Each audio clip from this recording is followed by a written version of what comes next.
Welcome to the Tech Egg. Don't get scrambled. Enjoy the video. In this video, I will show how to make delicious oatmeal cookies with banana. First, let's get our wet ingredients ready. Begin by mashing 2 ripe bananas in a large bowl until smooth. Then, add 1/2 cup of melted unsalted butter, 1/2 cup of brown sugar, and 1/4 cup of granulated sugar.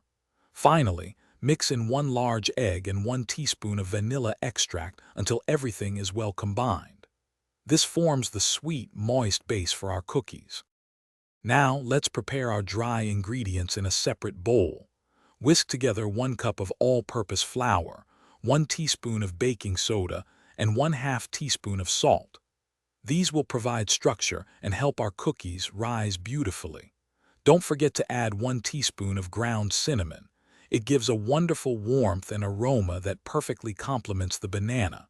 Make sure these are thoroughly combined before moving on. It's time to bring everything together.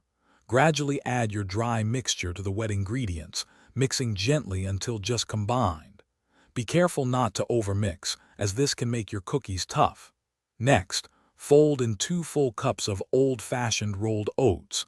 These are essential for that classic chewy oatmeal cookie texture.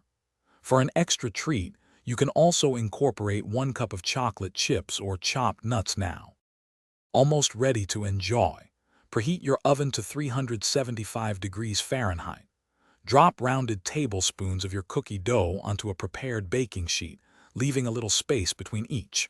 Bake them for about 10 to 12 minutes, or until the edges turn a lovely golden brown.